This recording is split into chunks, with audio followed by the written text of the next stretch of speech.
High up in the mountains, where the peaks were dusted with pastel pinks and the rivers ran the color of blueberry lemonade, there was a little town called Sugarpeaks. The rooftops were the shade of strawberry sorbet, the cobblestone paths shimmered like crushed butterscotch, and every lamppost glowed with a warm, honeyed light. It was the kind of place that made your heart feel full just by looking at it. And right in the middle of Sugarpeaks, in a cozy house with lavender shutters and a door the color of a ripe peach, lived a 10-year-old girl named Piper. Piper had warm brown eyes, 2 ribboned braids, and ballet slippers she wore absolutely everywhere, even to the market, even to the park, even when she was sweeping the front step. Ballet was the song of Piper's heart, and Sugarpeaks was her favorite stage in all the world. Every morning, Piper would twirl through the candy-colored streets on her way to the dance meadow at the edge of town, where the grass was the softest green you ever saw, and wildflowers bloomed in shades of raspberry and cream. She would practice her pirouettes while bumblebees hummed nearby, and sometimes the butterflies would circle her as if they, too, were learning to dance. But today, something caught Piper's eye before she even reached the meadow. Sitting on the fence outside old Mr. Finney's bakery was a small boy named Crispin. His shoulders were hunched, and in his hands he held a single, perfectly round marshmallow, the biggest, fluffiest marshmallow Piper had ever seen. It was white as a cloud and smelled faintly of vanilla. But Crispin wasn't smiling. He was staring at the ground, and his lip was trembling just the tiniest bit. "What's wrong?" Piper asked, stopping her twirl mid-spin. Crispin looked up with wobbly eyes. "The other children said my marshmallow was silly," he whispered. "They said wishing on a marshmallow is baby stuff." Piper sat right down beside him on the fence. She knew how it felt when someone made you feel small about the things you loved most. Once, a girl at her old school had laughed at her ballet slippers, and the memory still stung like a paper cut. "I don't think it's silly at all," Piper said warmly. "Tell me about it." Crispin's eyes brightened just a little. "It's a multiplying marshmallow," he said softly. "If you share a piece with someone and make a kind wish, it grows back, and then some. But it only works if you really mean it." Piper smiled. "That sounds like the most wonderful thing I've ever heard." Crispin tore the marshmallow in 2 and held out half to Piper. It was impossibly soft, like holding a little cloud. "Make a kind wish," he said. Piper thought, very carefully. She closed her eyes and wished that everyone in Sugarpeaks would feel seen and cared for today. When she opened her eyes, something magical was already happening. The marshmallow in Crispin's hand had not just grown back, it had doubled. Now, there were 2 fat, fluffy marshmallows sitting in his palm, each one smelling of vanilla and something else warm and golden, like the feeling of being hugged. Crispin let out a small, delighted laugh, the first real laugh he'd had all morning. And Piper laughed too, the kind of laugh that bubbles up from somewhere deep and happy. Together, Piper and Crispin walked through the candy-colored streets of Sugarpeaks, sharing pieces of the multiplying marshmallow with anyone who looked like they needed a little kindness. They gave a piece to old Mrs. Holloway, who had been struggling with her heavy shopping bags, and wished her strong arms and an easy afternoon. They gave a piece to the little twins who had scraped their knees on the butterscotch cobblestones, wishing them soft bandages and quick healing. Each time a piece was shared with a truly kind wish, the marshmallow grew back twice as big, until Crispin's arms were full and both children were giggling under the sweet weight of it all. The whole town smelled of vanilla and something like joy. By the time the candy-pink sun began to dip toward the tops of the mountains, Piper and Crispin had walked all the way to the dance meadow. The wildflowers had closed their petals for the evening, and the first stars were beginning to blink on above the pastel peaks like tiny, curious eyes. Piper did a few slow, dreamy pirouettes in the fading light while Crispin watched, his face full of wonder. "You dance like the wind," he said.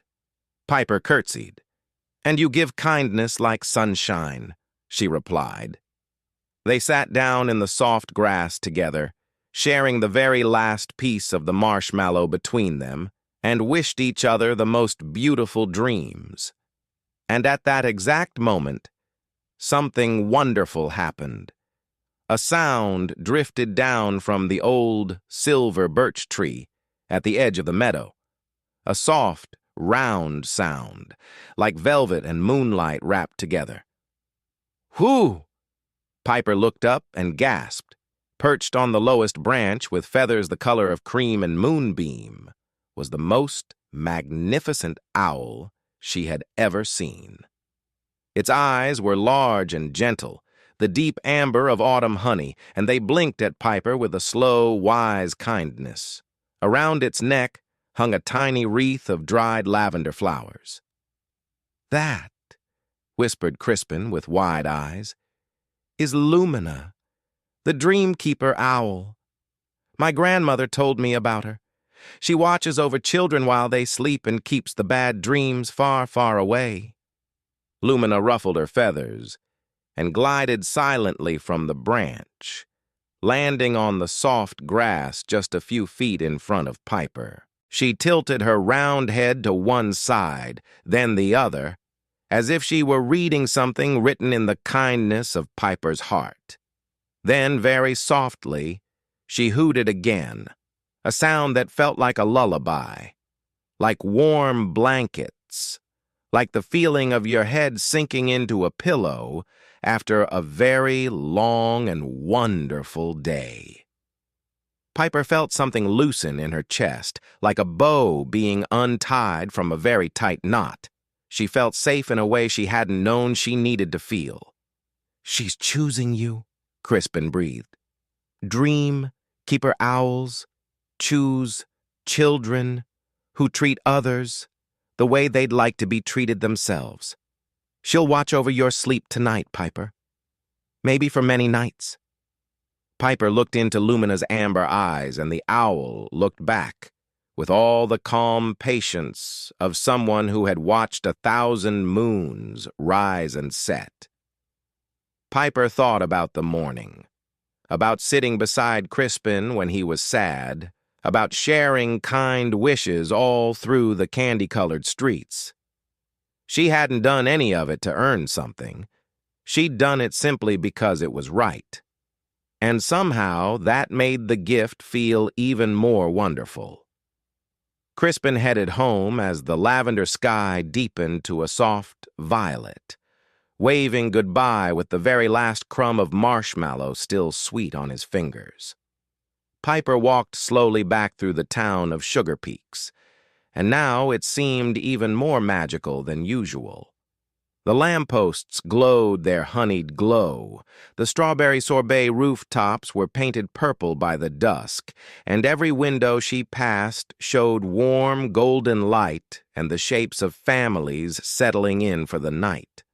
Above her, almost invisible against the darkening sky, she could just make out the soft, silent shape of Lumina, gliding from rooftop to rooftop, keeping watch.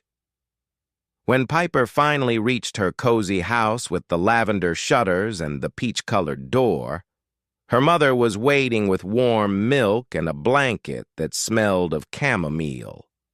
Piper changed into her pajamas, brushed her teeth, and climbed into bed, her ballet slippers placed neatly by the door for tomorrow. She told her mother about Crispin and the multiplying marshmallow and the dream-keeper owl, and her mother listened to every word, with a smile that crinkled all the way to her eyes. "You have a good heart, my darling," her mother said, kissing her forehead. "When we treat others the way we'd like to be treated, kindness always finds its way home to us." Piper nodded slowly, her eyelids already growing heavy as petals at the end of a long summer day. Outside Piper's window, a pale silver moon rose above the candy-colored peaks of Sugarpeaks, and there, on the windowsill, perfectly still and perfectly peaceful, sat Lumina, the dream-keeper. Owl's amber eyes glowed softly in the moonlight, and she let out one last low, gentle hoot, a sound like a lullaby, like a promise, like the quiet breath of a town drifting off to sleep. Piper felt it wrap around her like the warmest blanket. She thought of Crispin's laugh, of the marshmallow growing and growing, of pirouettes in the meadow and wildflowers nodding in the breeze. A slow smile spread across her face. She yawned, a deep, soft, curling yawn, and her eyes fluttered once, then closed. And with the dream-keeper owl standing gentle guard at her window, Piper drifted away into the sweetest, softest, most beautiful dreams she had ever known.